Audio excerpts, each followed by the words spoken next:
Chapter 6. Grief and Hope. If you Google ichthyosis, it can be really scary. This has a lot to do with the tabloid media that sensationalises the condition. There are photos of newborn babies encased in a shell of skin, red and raw. Some say they look like aliens. And this is one reason I created my blog, to develop a resource for new parents, to reassure them that it's really not that scary. When a baby is born with ichthyosis or another chronic illness or impairment, the parents often grieve. Unless they had a prenatal test, they've been expecting a healthy baby and all the milestones that come with a healthy baby. They've likely been told useless platitudes like, God only gives you what you can handle, and everything happens for a reason. But life is turned upside down. Many parents become resigned to the fact that they will not have the life they anticipated.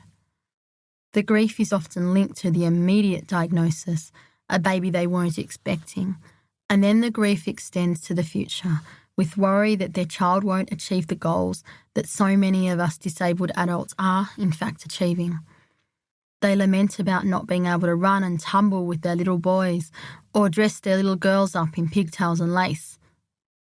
They believe their child won't have loving relationships and won't get married or become a parent. Marriage and children are seen as the pinnacle of normality for disabled people. Anything for the world to see them as less disabled. But these children are only little. These are adult-sized plans. What about getting an education, finding independence, travelling, forming friendships? More importantly, what about loving themselves? And sometimes they're angry about how their child's skin condition inconveniences them. From ointment on their clothes to skin flakes scattered on the floor and furniture, they detail meltdowns and toilet habits of children with other impairments.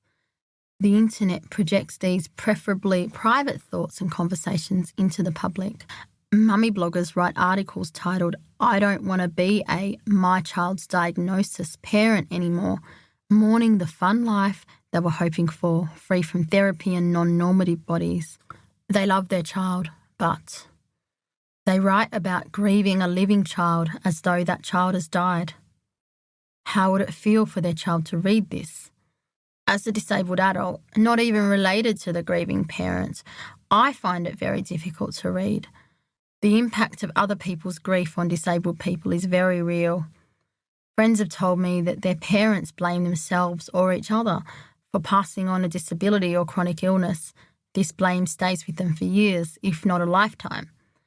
Or their parents have become overprotective if they've acquired a disability or chronic illness as an adult. And sometimes siblings of disabled people blame them for a bad life. Friends have told me heartbreaking stories about their family's grief and blame. It extends well into their adult years. Caroline, who I mentioned earlier in this book, has told me about the shame she felt growing up due to the way her family dealt with her skin condition. She has continued to feel self-conscious into her adulthood, so much so it's hindered her intimate relationships. Caroline says, when I was young, I lived in the country, and if my nana was visiting, my mum would do my after-bath routine in front of her. I was very close with my nana, but that was embarrassing for me.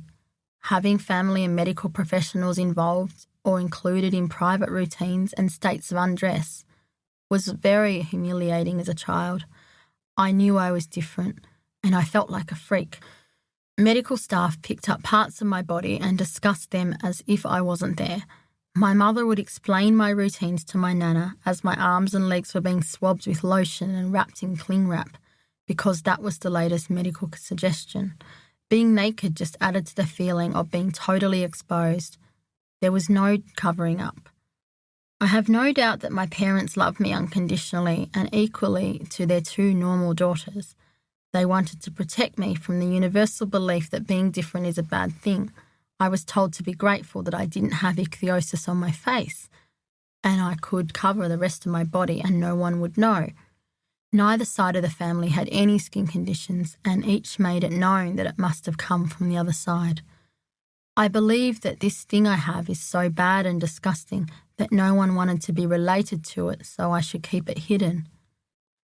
There was no value to me, and I was lucky that anyone wanted to be around me. I would never risk a friendship or relationship by revealing myself to their friends or family, so I would always cover up at social events. I don't want to embarrass anyone through association. As an adult, I thought about getting therapy for the way my skin condition affects my self-worth, but that would mean telling a psychologist that I have it, and I'm too ashamed. Your response to your child's illness can stick for life. I am fortunate that my parents never grieved over me or blamed themselves or me, nor did I blame them for passing on a genetic illness. My dad proudly declared this during a speech I gave at a school. I want to confirm Carly never blamed us, he said during question time. Oh, and how I beamed. This was so different to stories I've heard from other people, but I've been told by extended family that I'll be a burden on my husband. This hurts so much, even though it's not true. We work as a team and I've been in stable employment for almost 2 decades. I think grief is linked to ableism and the belief that disabled lives aren't as valuable as non-disabled lives. Disability is believed to be a bad thing. Ali Grace, an autistic woman, feels the same way as me. In her blog, Suburban Autistics, she writes that grief isn't natural, but a product of ableism. Ali writes, because we assume disability to be inherently tragic and terrible, people likening having a disabled child to having a dead child is seen as natural and healthy. But when we look closer at the systems that nurture and cheer on ableism, I think it becomes apparent that grief is not innate or a given, but just another product of seeing disabled children as less desirable than the non-disabled ones, and as people gone wrong.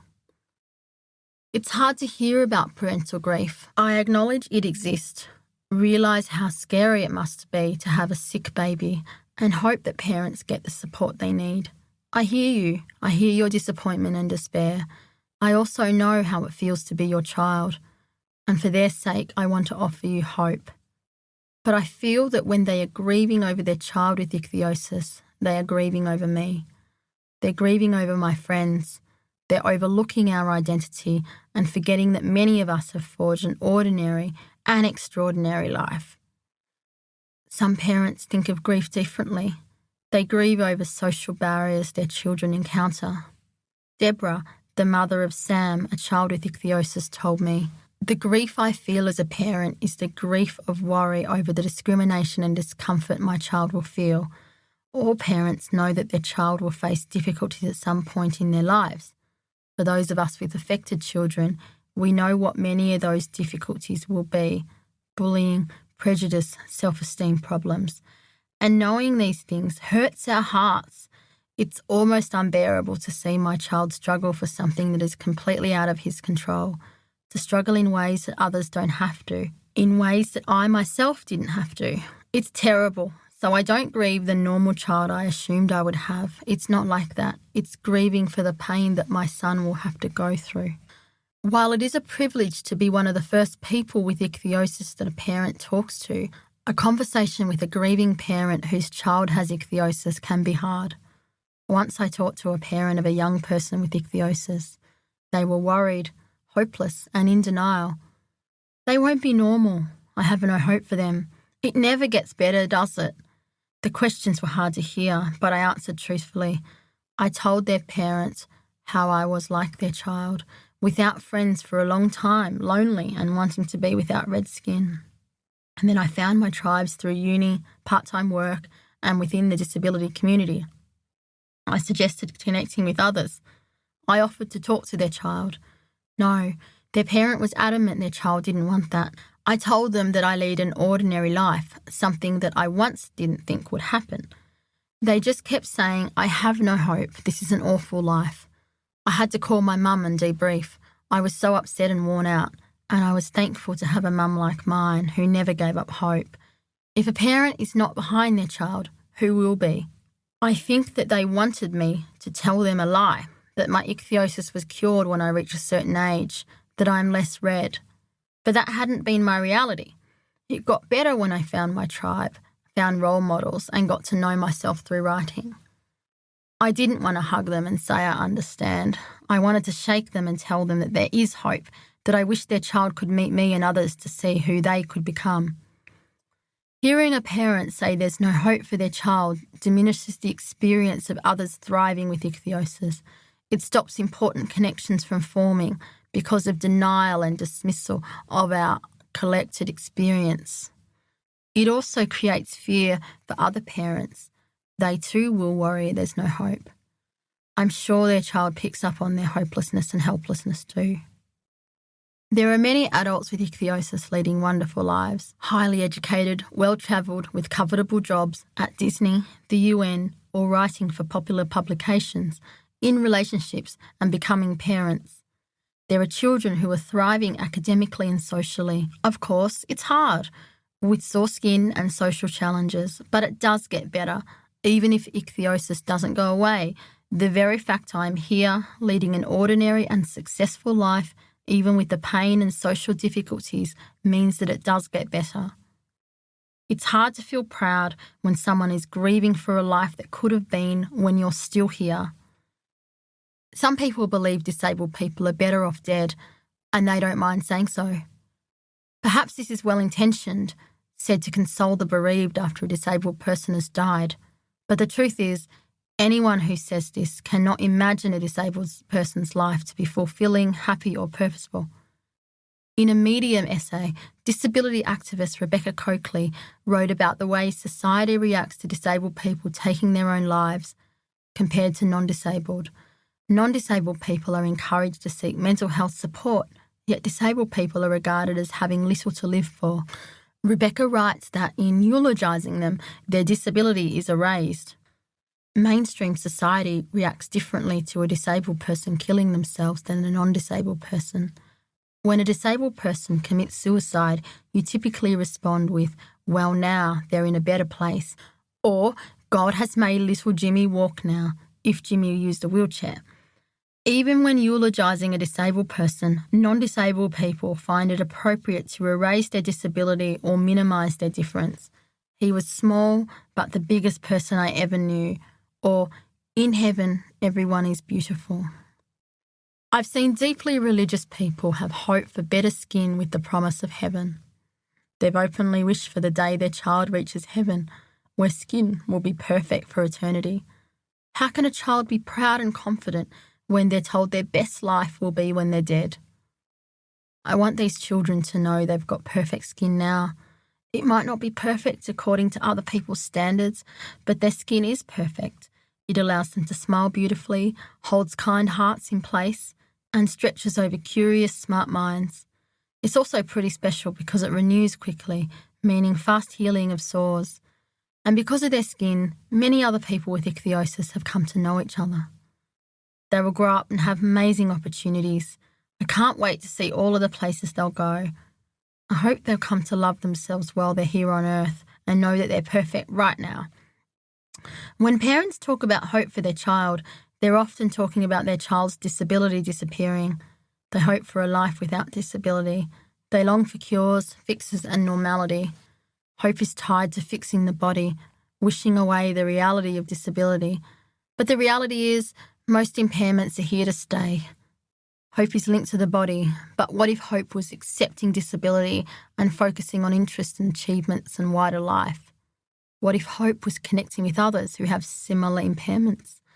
What if hope was finding role models, other people with the same impairment or disability activists, creatives and leaders like the late Stella Young, Felissa Thompson, Kia Brown, Jessica Walton, Emily Ladeau, Sarah Blavik, Melissa Blake, Fee Murphy, Galen Lee, Amani Barbaran, Kurt Fernley, the late Stephanie Moore-Turner, Jane Rosengrave, Dylan Orcott, Yen Perkis, Cara Leibowitz, Elena Leary, Elizabeth Jackson, Autistic Hoya, Lee Creighton, Simon J. Green, Sinead Burke, Robert Hogue, Kelly Vincent, George Talaporis, Carolyn Gehrig, Jenny Grover, Christina Ryan, Emma J. Hawkins, Alicia Wright, Leah Van Poppel, Ariel Henry, Rachel Edmonds, Michelle Roger, Alan Fraser Barber, Belinda Downs, Kate Hood, Erin Kian, Andrew Pulrang, Caroline Jones, Daniel Monks, Jordan Steele John, Pauline Vituna,